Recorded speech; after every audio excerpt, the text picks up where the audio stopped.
Hello friends, good afternoon. कैसे हैं आप सब? आशा करते हैं आप सब अच्छे होंगे। तो फ्रेंड्स, आज हम पढ़ने वाले हैं ज्योग्राफी एनसीईआरटी क्लास 6 का सेकंड चैप्टर।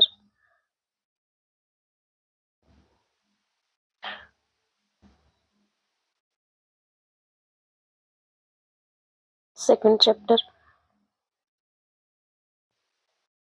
ग्लोब, अक्षांश एवं देशांतर। तो चलिए शुरू करते हैं।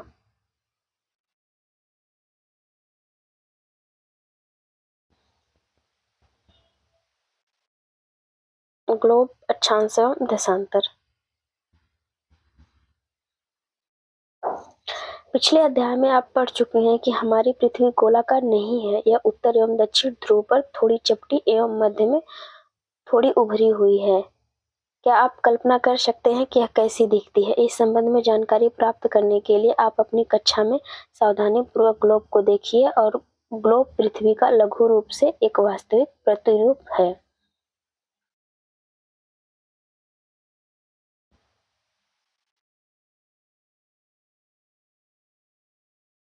ये है उत्तरी ध्रुव, यह है दक्षिणी ध्रुव। इन दोनों ध्रुवों पर पृथ्वी थोड़ी सी चपटी हुई है और मध्य में, ये मध्य का पोर्शन है, इसमें उभरी हुई है। यही बताया गया है इसमें। आगे चलते हैं।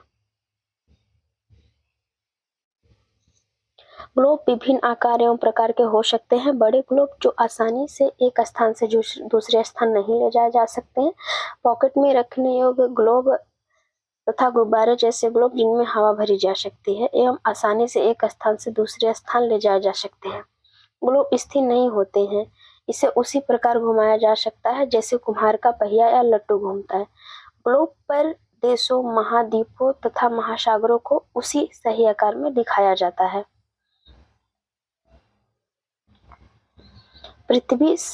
पृथ्वी समान किसी गोले पर किसी बिंदु की स्थिति का वर्णन करना कठिन है। यह प्रश्न उठता है कि इस पर किसी स्थान की स्थिति कैसे बताई जा सकती है। इसके लिए हमें कुछ बिंदुओं एवं रेखाओं के संदर्भ की आवश्यकता होती है। आप देखेंगे कि एक सुई ग्लोब में झुकी हुई अवस्था में स्थित होती है, जिसे अक्ष कहा जाता है। ग्लोब पर वे दो बिंदु जिनसे होकर सुई गुजरती है, उत्तर तथा दक्षिण ध्रुव है। ग्लोब को इस सुई के चारों ओर पृथ्वी की भांति पश्चिम से पूर्व की ओर घुमाया जा सकता है। लेकिन याद रहे, इन दोनों में एक अंतर है। पृथ्वी पर वास्तव में ऐसी कोई सुई नहीं होती। यह अपने अक्ष पर चारों ओर घूमता है, जो एक काल्पनिक रेखा है। एक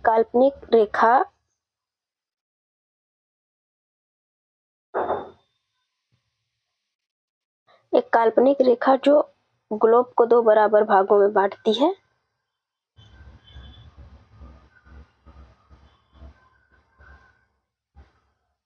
उसे विषुवत वृत्त कहते हैं।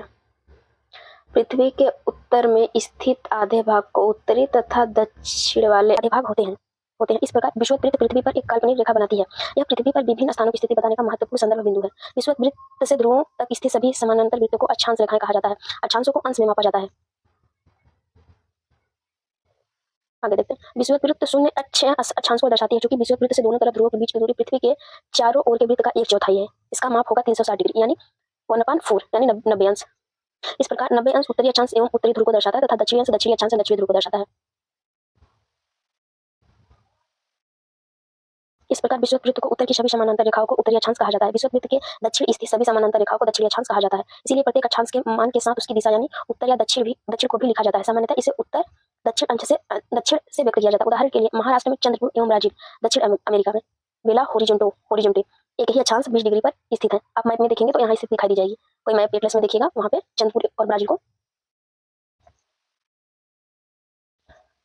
एक ही अंश पर स्थित है। लेकिन चंद्रपुर विषुवत वृत्त के 20 डिग्री अंश उत्तर में एवं बेलो हॉरिजॉन्टल विषुवत वृत्त के 20 डिग्री अंश दक्षिण में स्थित है। इसलिए हम कहते हैं कि चंद्रपुर 20 डिग्री उत्तर अक्षांश पर एवं बेली हॉरिजॉन्टल 20 डिग्री दक्षिण अक्षांश पर स्थित है। चित्र संख्या 2.2 स्पष्ट है। जैसे जैसे हम विषुवत वृत्त से दूर जाते हैं, अक्षांश का आकार घटता जाता है। देखते हैं, यह उत्तरी ध्रुव, यह दक्षिणी ध्रुव।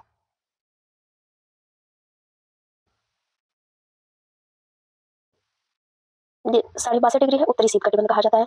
और 23.5 डिग्री है, ये कर्क रेखा है। और 0 डिग्री है विषुवत रेखा। 23.5 डिग्री दक्षिण है मकर रेखा। ये पूरा पोर्शन साढ़े 66 डिग्री है दक्षिणी शीत कटिबंध। ये पूरा दक्षिणी शीतोष्ण कटिबंध है। अब आगे बढ़ते हैं। महत्वपूर्ण अक्षांश एवं देशांतर रेखाएं। विषुवत 0 डिग्री जो कि यहाँ हमने देखा अभी। उत्तरी ध्रुव 90 डिग्री उत्तर, दक्षिणी ध्रुव 90 डिग्री दक्षिण की अतिरिक्त 4 महत्वपूर्ण अक्षांश एवं समांतर रेखाएं हैं जो कि इस प्रकार हैं। उत्तरी गोलार्ध में कर्क रेखा 23.5 डिग्री उत्तर, दक्षिणी गोलार्ध में मकर रेखा 23.5 डिग्री दक्षिण, विषुवत वृत्त के 66.5 डिग्री उत्तर में उत्तरी ध्रुव वृत्त स्थित है। विषुवत रेखा के 66.5 दक्षिणी ध्रुव में दक्षिणी ध्रुव वृत्त स्थित है। अब आइए आगे बढ़ते हैं। अब आगे देखते हैं पृथ्वी के ताप कटिबंध। तो कर्क एवं मकर रेखा के बीच सभी अक्षांशों पर सूर्य वर्ष में एक बार दोपहर में सिर के ठीक ऊपर होता है, इसलिए हम इस क्षेत्र में सबसे अधिक ऊष्मा प्राप्त होती है तथा इसे उष्णकटिबंध कहा जाता है, जो कि अभी यहाँ देखा हमने।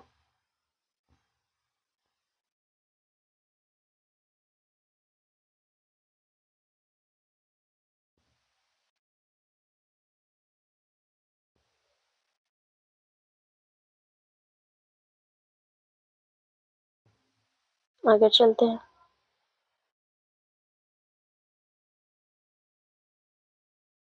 कर्क रेखा मकर रेखा के बाद किसी भी अक्षांश पर दोपहर का सूर्य कभी भी सिर के ऊपर नहीं होता है। ध्रुव की तरफ सूर्य की किरणें तिरछा होती जाती हैं। इस प्रकार उत्तरी गोलार्ध में कर्क रेखा एवं उत्तर ध्रुव वृत्त, दक्षिणी गोलार्ध में मकर रेखा एवं दक्षिणी ध्रुव वृत्त के बीच वाले क्षेत्र का तापमान मध्यम रहता है, इसलिए इन्हें शीतोष्ण कटिबंध कहा जाता है।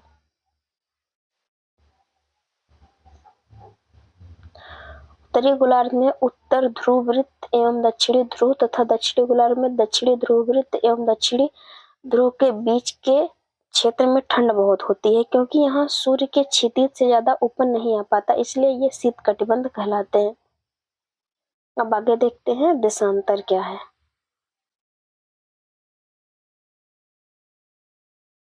किसी स्थान की स्थिति बताने के लिए उस स्थान के अक्षांश के अतिरिक्त कुछ और जानकारियों की आवश्यकता भी होती है। आप देख सकते हैं कि प्रशांत महासागर में स्थित टोंगा आइलैंड, हिंद महासागर में स्थित मॉरिशस आइलैंड, एक ही अक्षांश 20 डिग्री दक्षिण पर स्थित है। उनकी सही स्थिति जानने के लिए यह पता करना होगा कि उत्तर ध्रुव दक्षिण ध्रुव से जोड़ने वाली संदर्भ रेखाओं के पूर्व पश्चिम की ओर स्थानों की दूरी कितनी है।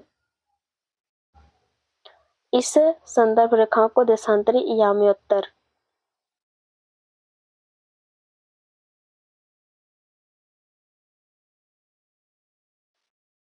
कहते हैं। इनके बीच की दूरी को देशांतर के अंशों में मापा जाता है। प्रत्येक अंश को मिनट में तथा मिनट को सेकंड में विभाजित किया जाता है। ये अर्धवृत्त है। उनके बीच की दूरी ध्रुवों की तरफ बढ़ने पर घट जाती है एवं ध्रुवों पर शून्य हो जाती है। यहाँ सभी देशांतरी याम्योत्तर आपस में मिलते हैं। अक्षांश समांतर रेखाओं से विभिन्न सभी देशांतरी याम्योत्तरों की लंबाई समान होती, इसलिए इन्हें सिर्फ मुख्य संख्याओं में व्यक्त करना कठिन था। तब सभी देशों ने निश्चय किया कि ग्रीनिच या ब्रिटिश राज्य की वेधशाला स्थित है से गुजरने वाला याम्योत्तर पूर्व से पश्चिम की ओर गिनती शुरू की जाए। इस याम्योत्तर को प्रमुख याम्योत्तर कहते हैं। इसका मान 0 डिग्री देशांतर है। यहाँ से हम 180 डिग्री पूर्व 180 पश्चिम गणना करते हैं।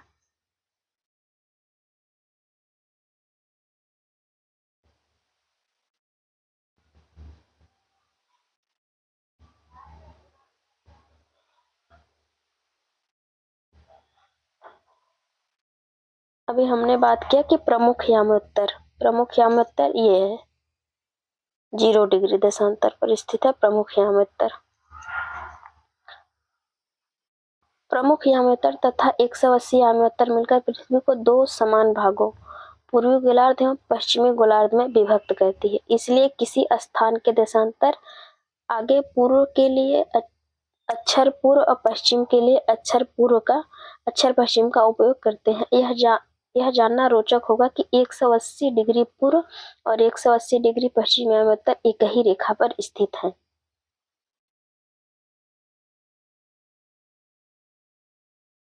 अब ग्लोब पर अक्षांश समांतर रेखाओं एवं देशांतरी याम्योत्तरों के बनी ग्रिड को देखें। अगर आपका किसी स्थान के अक्षांश एवं देशांतर की सही जानकारी हो तो ग्लोब पर आप उस स्थान का पता आसानी से लगा सकते हैं। उदाहरण के लिए असम में धुबरी, मैप में देखेंगे तो उसमें दिखाएगा धुबरी 26 डिग्री उत्तर अक्षांश एवं 90 डिग्री पूर्वी देशांतर पर स्थित है। अब उस बिंदु को देखें जहां ये दोनों रेखाएं एक दूसरे को काटती हैं। यह बिंदु धुबरी की सही स्थिति होगा।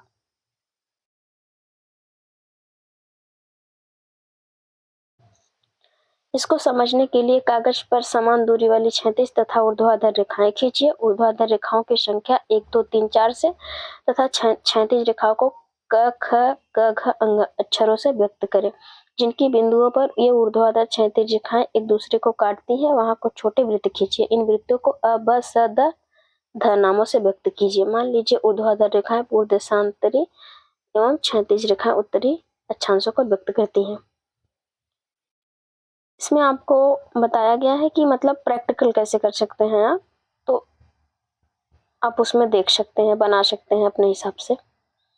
अब ये मैप दिया गया है, इसको आप खुद से देख लीजिएगा।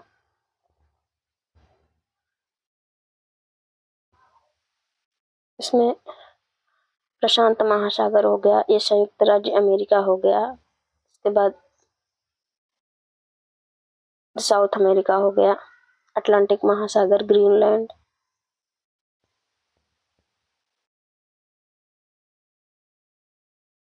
इधर प्रशांत महासागर, हिंद महासागर, भारत, चीन। आप इसको अपने हिसाब से देख लीजिएगा। अब आगे बढ़ते हैं।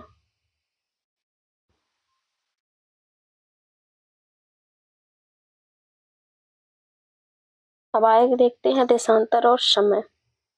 समय को मापने का सबसे अच्छा साधन पृथ्वी, चंद्रमा एवं ग्रहों की गति है। सूर्योदय एवं सूर्यास्त प्रतिदिन होता है, अतः स्वाभाविक है कि यह पूरे विश्व में समय निर्धारण का सबसे अच्छा साधन है। स्थानीय समय का अनुमान सूर्य के द्वारा बनने वाली परछाई से लगाया जा सकता है, जो दोपहर में सबसे छोटी एवं सूर्योदय तथा सूर्यास्त के समय लंबी होती है। ग्रीनिच पर स्थित प्रमुख यामोत्तर पर सूर्य जिस समय आकाश के सबसे ऊंचे बिंदु पर होगा, उस समय यामोत्तर पर स्थित सभी स्थानों पर दोपहर होगी।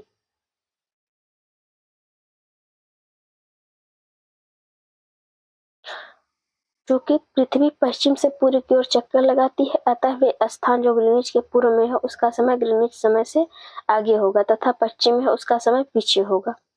चित्र संख्या 2.8। समय के उत्तर की दर की गणना निम्नलिखित विधि से की जा सकती है। पृथ्वी लगभग 24 घंटे में अपने अक्ष पर 360 डिग्री घूमती है। 24 घंटे में 360 डिग्री घूमती है।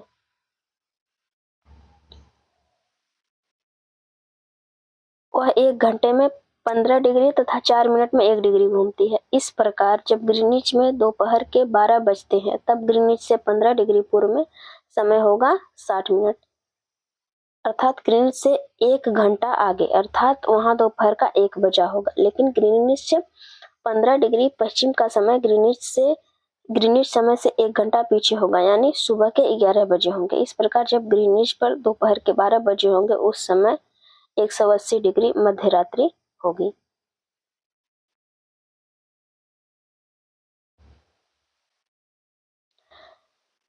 किसी स्थान पर जब सूर्य आकाश में अपने उच्चतम बिंदु पर होता है दोपहर में, उस समय घड़ी में दिन के 12 बजते हैं। इस प्रकार घड़ी के द्वारा दिखाया गया समय उस स्थान का स्थानीय समय होगा। आप देख सकते हैं कि दिए गए देशांतरीय यामोत्तर पर सभी स्थानों का स्थानीय समय समान है।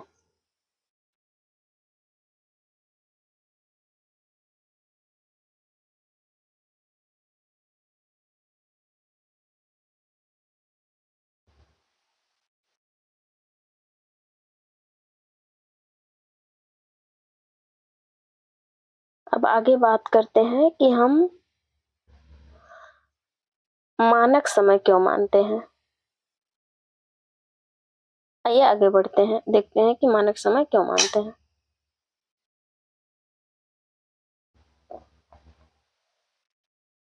उदाहरण के लिए बहुत से देशांतरों से गुजरने वाली रेलगाड़ियों के लिए समय सारणी तैयार करना कठिन होता है। भारत में गुजरात के द्वारका तथा असम के डिब्रूगढ़ में स्थानीय समय में लगभग 1 घंटा 45 मिनट का अंतर होता है। इसलिए यह आवश्यक है कि देश के मध्य भाग से होकर गुजरने वाली याम्योत्तर के स्थानीय समय को देश का मानक समय मान लिया जाए। इस याम्योत्तर रेखा के स्थानीय समय को पूरे देश का मानक समय माना जाता है। भारत में 82.5 डिग्री पूर्व को मानक याम्योत्तर माना गया है। इस याम्योत्तर को स्थानीय समय को पूरे देश का मानक समय माना जाता है। वह भारतीय मानक समय के नाम से जाना जाता है। 82.5 डिग्री मानक याम्योत्तर भारत का मानक याम्योत्तर समय माना जाता है।